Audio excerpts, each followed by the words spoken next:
बिस्मिल्लाहिर्रहमानिर्रहीम। अस्सलाम वालेकुम students, my name is Abdurrahman and I am teaching you biology. Students, इस सेशन में हम कंटिन्यू करने जा रहे हैं last topic of chapter number 15 and that is about thermoregulation specifically in humans. और इसमें थर्मोस्टेट फंक्शन कौन परफॉर्म कर रहा है? That is the hypothalamus. Details board पे देखते हैं।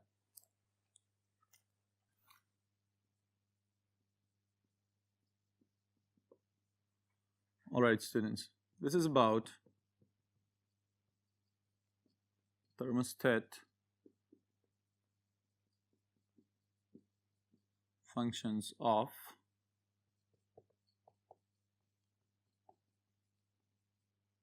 hypothalamus।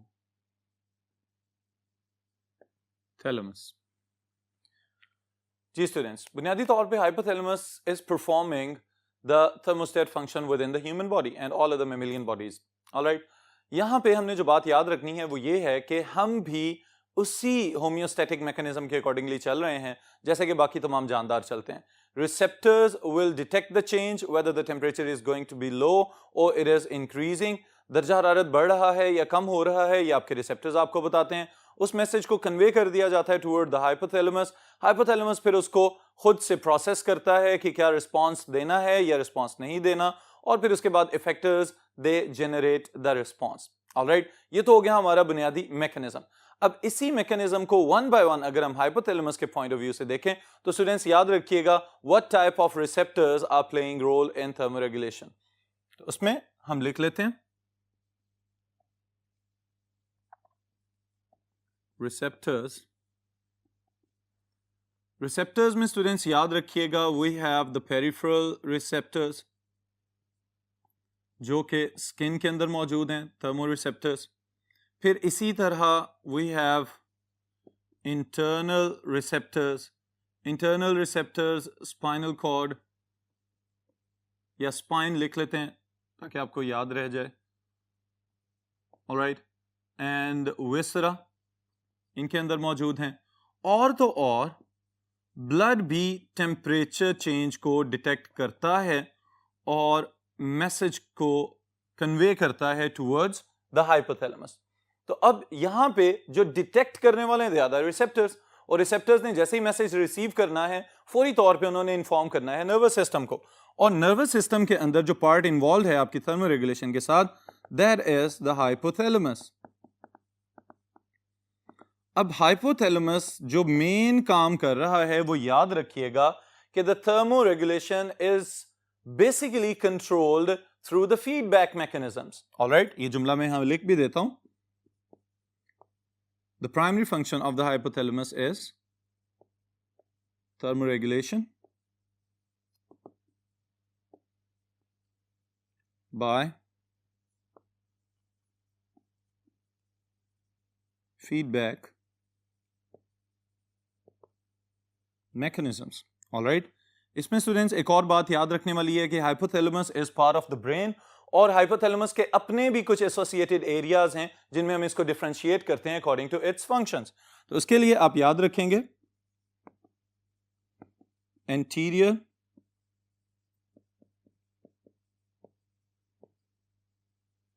hypothalamic region, all right, then it is posterior hypothalamic region, और फिर medial preoptic region। अब इसमें एक अहम पॉइंट का मैं इजाफा करता चलूं, ये तो तीनों रीजन्स हो गए इसके, लेकिन इसके साथ अगर सवाल ये पूछा जाए कि at the same time hypothalamus is coordinating between the nervous coordination and chemical coordination, तो उस पॉइंट ऑफ व्यू से आप ये याद रखिएगा कि दिमाग का एक हिस्सा है जिसको हम कहते हैं लिम्बिक सिस्टम, और उसके साथ ही साथ जो आपका एंडोक्राइन सिस्टम है, इन दोनों के दरमियान में बैलेंस बना के रखना और इनको रेगुलेट करवाना, it is also an important function of hypothalamus. Alright, तो हाइपोथैलेमस है तो बेसिकली थैलेमस के नीचे वाला पार्ट, लेकिन नीचे होने के साथ ही साथ ये आपके नर्वस कोऑर्डिनेशन सिस्टम को भी रेगुलेट करवा रहा होता है और साथ ही साथ केमिकल कोऑर्डिनेशन सिस्टम को भी रेगुलेट करवा रहा है। तो इस वजह से बाज़ औक़ात इसके पास कुछ स्पेशलाइज्ड सेल्स हैं जिनको हम कहते हैं न्यूरोसेक्रेटरी सेल्स, जो नर्वस कोऑर्डिनेशन में भी हैं और केमिकल कोऑर्डिनेशन में भी अपना रोल प्ले कर रहे हैं। अब स्टूडेंट्स, इसके साथ अगर हम ये देखें कि स्टिमुलस हीट का हो या at the same time cold का हो, यानी गर्मी फील हो रही है या सर्दी फील हो रही है, तो उसको हाइपोथैलेमस ने रेगुलेट किस तरह से करवाना है, तो आपको याद होना चाहिए बाय गेनिंग द हीट और बाय हीट लॉस, यानी या तो हरारत को कहीं ना कहीं से जज़ब किया जाएगा या खुद से हरारत पैदा की जाएगी। और अगर इस चीज का खदशा है कि बॉडी के अंदर हीट ज्यादा प्रोड्यूस हो गई है, तो फिर उस हीट को बॉडी से खारिज करने की जरूरत होगी। तो ये काम किस किस तरह से करवा रहा है हाइपोथैलेमस, इसको हम देखते हैं नेक्स्ट बोर्ड के ऊपर। जी students, if the stimulus is high temperature,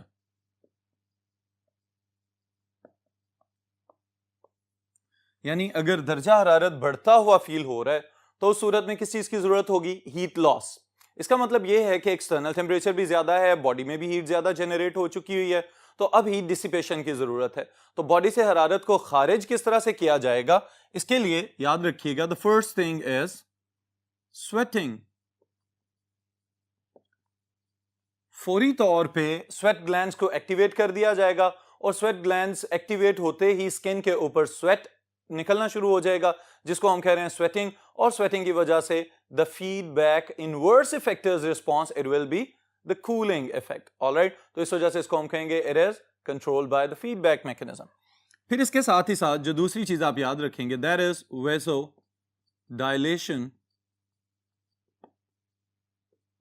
इन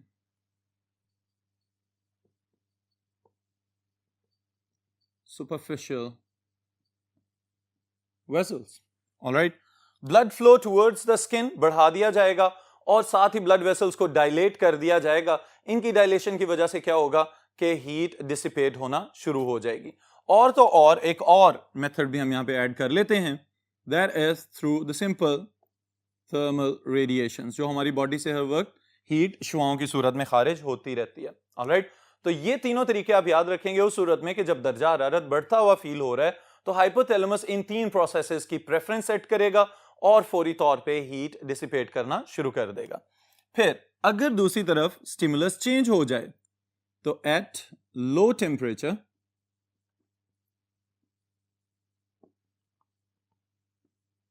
अगर दर्जा हरारत कम हो रहा है और बॉडी के लिहाज से अगर हम देखें तो हाइपोथर्मिया वाली स्टेट हो रही है, तो उस सूरत में क्या किया जाएगा, सबसे पहले नंबर पे आपने जो बात याद रखनी है that is the body will switch on the shivering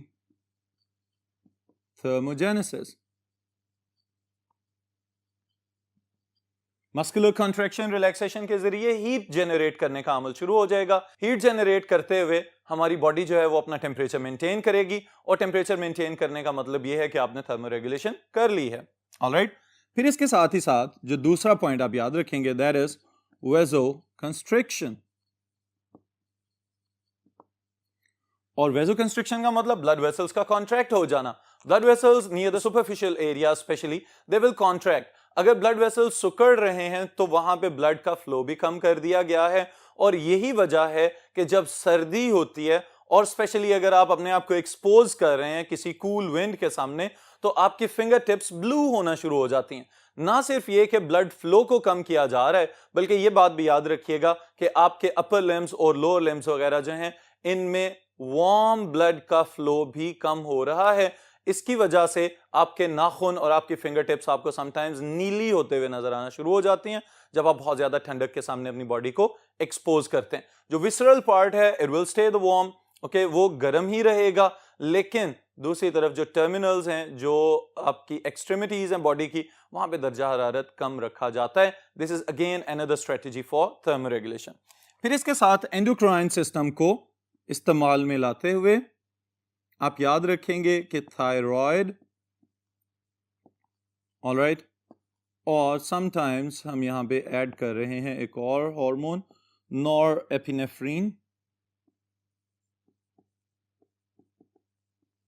alright, in hormones को इस्तेमाल में लाते हुए मेटाबॉलिक सिस्टम को बढ़ा दिया जाता है। मेटाबॉलिक सिस्टम जैसे ही एक्टिव होगा, तेज होगा, तो बॉडी के अंदर हीट जनरेशन को बढ़ाया जाएगा, जिसकी वजह से ओवरऑल बॉडी का टेम्परेचर इंक्रीज किया जा सकता है। फिर इसके साथ ही समटाइम्स एक और इफेक्ट भी हमें नजर आता है सर्दी वाले केस में, वो ये है कि जो पिलाई मोटर मसल्स हैं स्किन के अंदर, उनकी भी कॉन्ट्रैक्शन करवा दी जाती है, लेकिन ये ज्यादा सक्सेसफुल है उन ऑर्गेनिजम्स में दैट पोजेस फर, ऑलराइट, लेकिन ह्यूमंस में भी ये एक्टिविटी हमें नजर आ रही है, ऑलराइट। फिर इसके बाद स्टूडेंट्स नेक्स्ट बहुत ही इंपॉर्टेंट शॉर्ट क्वेश्चन है आपके सिलेबस के पॉइंट ऑफ व्यू से, that is what is pyrexia, alright, important है इसलिए मैं यहां पे लिख रहा हूं, it is really important topic and it is fever, बुखार क्यों होता है, इसका मैकेनिज्म मैं अभी बताता हूं आपको। इसके लिए स्टूडेंट्स याद रखिएगा दूसरा नाम पायरेक्सिया, और एक और नाम भी इसको दिया जाता है, दैट इज फेब्राइल, बुखार हो जाना। अब ये जो बुखार है हाई टेम्परेचर वाला मसला है, यानी बॉडी खुद से ही अपना दर्जा हरारत बढ़ाना शुरू हो गई है। अब बॉडी खुद से अपना दर्जा हरारत क्यों बढ़ाती है, इसके लिए स्टूडेंट्स आगाज कर रहे हैं हम एक लफ्ज जो आपने याद रखना है, that is pyrogens, alright. Pyrogens को अगर हम डिफाइन करें, हम कहेंगे the toxic substances produced by pathogens and leukocytes, the white blood cells,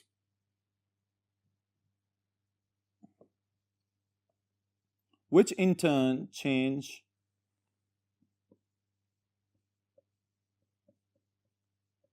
the set point of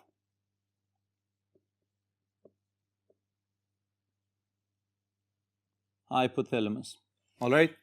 अब इससे हमें क्या पता चलता है कि बुनियादी तौर पे आपकी बॉडी का टेम्परेचर, जो आइडियल टेम्परेचर समझा जा रहा है वो तो 37 डिग्रीज है, लेकिन वो फ्लक्चुएट करता रहता है, ऑलराइट।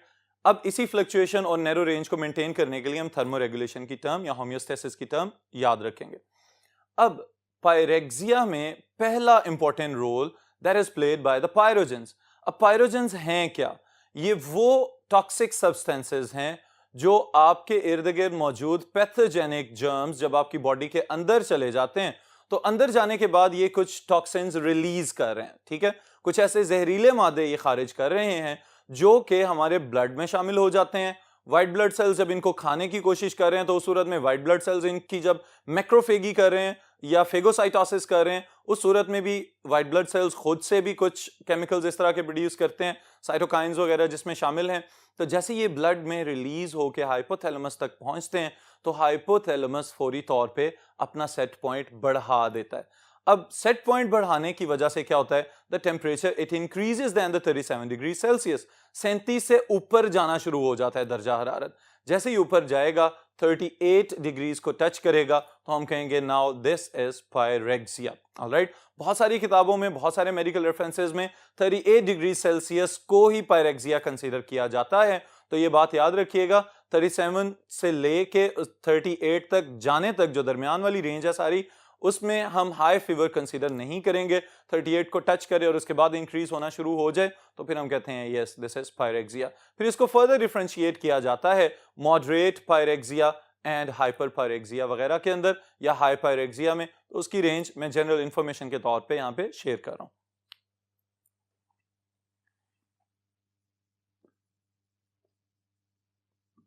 मॉडरेट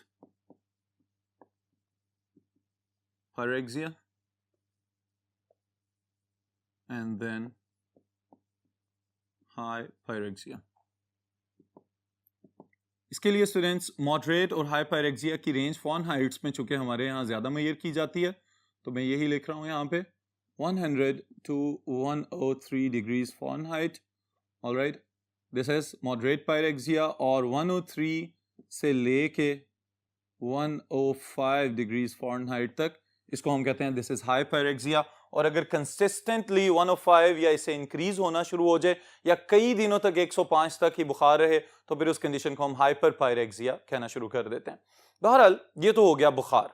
अब इस बुखार के पीछे कौन कौन से फैक्टर्स हैं जो काम कर रहे हैं, तो उसमें याद रखिएगा, एक तो मैंने अभी आप लोगों को बताया है द ल्यूकोसाइट्स, ऑलराइट, इसको स्टूडेंट्स मैं इस तरह से शो कर रहा हूं।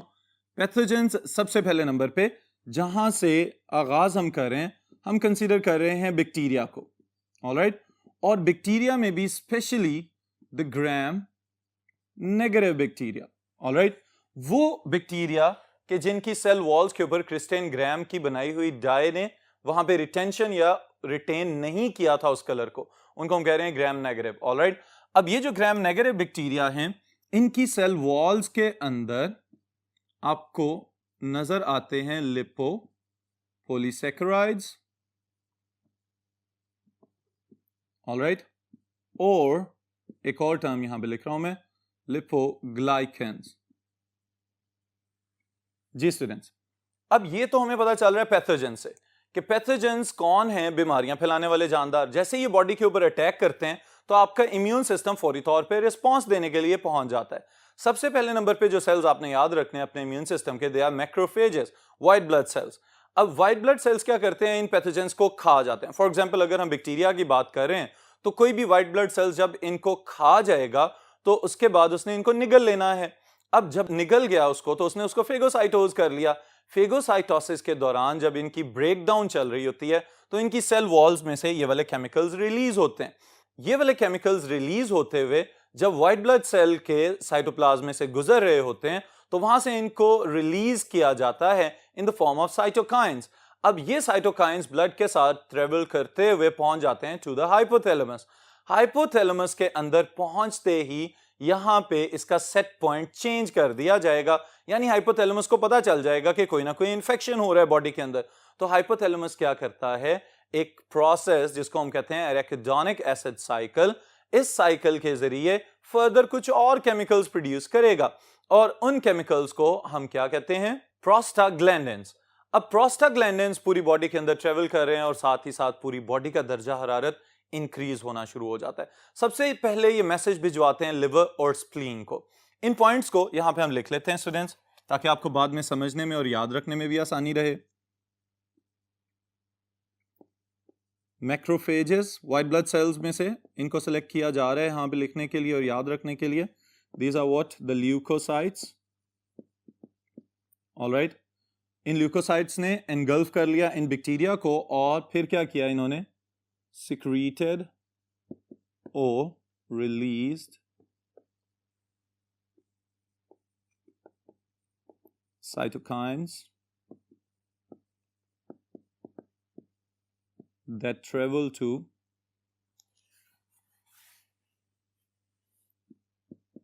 hypothalamus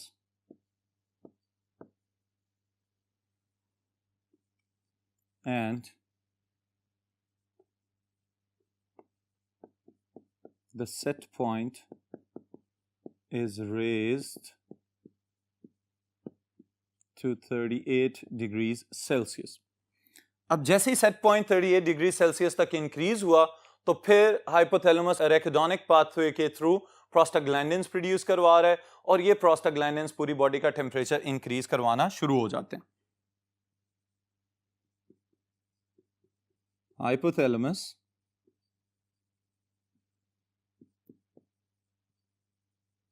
produce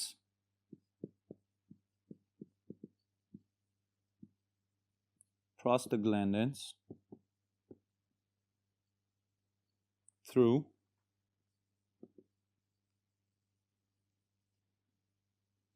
arachidonic acid pathway। जी स्टूडेंट्स, अब आपके ज़हन में फौरी तौर पे ये सवाल आना चाहिए कि दर्जा हरारत बढ़ा हुआ है तो बुनियादी तौर पे तो ये बुखार है और बुखार को हम बजाते खुद बीमारी समझ रहे होते हैं, लेकिन स्टूडेंट्स हम साथ ही ये भी कहते हैं कि the fever is a protective strategy, ये तो आपके इम्यून सिस्टम को सपोर्ट करने के लिए है। तो सवाल ये पैदा होता है कि ये सपोर्ट किस तरह से कर रहा है, तो इसका आसान सा जवाब मैं आपको यहां पे बता रहा हूं, that is high temperature allow liver and spleen to stop iron and zinc to limit the growth of pathogens. All right. अब देखिए बहुत टेक्निकल बात है ये।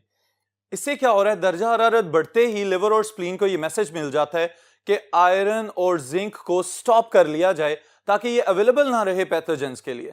अब पैथोजेंस को जब ये न्यूट्रिएंट्स नहीं मिल रहे तो इसका मतलब ये है कि उनकी प्रोपेगेशन या उनकी बाइनरी फिजन वगैरह रुक जाएगी, तो बैक्टीरियल ग्रोथ को आपने रोक लिया। फिर उसके साथ ही साथ हाई टेम्परेचर पे इनके बहुत सारे प्रोटीन मॉलिक्यूल्स भी डीनेचर होना शुरू हो जाते हैं। लेकिन मसला ये है कि साथ ही बॉडी का भी कुछ नुकसान हो चुका होता है। तो यहां पे एक पॉजिटिव काम भी हो रहा है कि अगर टेम्परेचर बढ़ा हुआ है तो इसका मतलब यह है कि मेटाबॉलिक रेट भी हाई है। तो मेटाबॉलिक रेट जब हाई होगा तो उसमें क्या किया जाएगा, हाई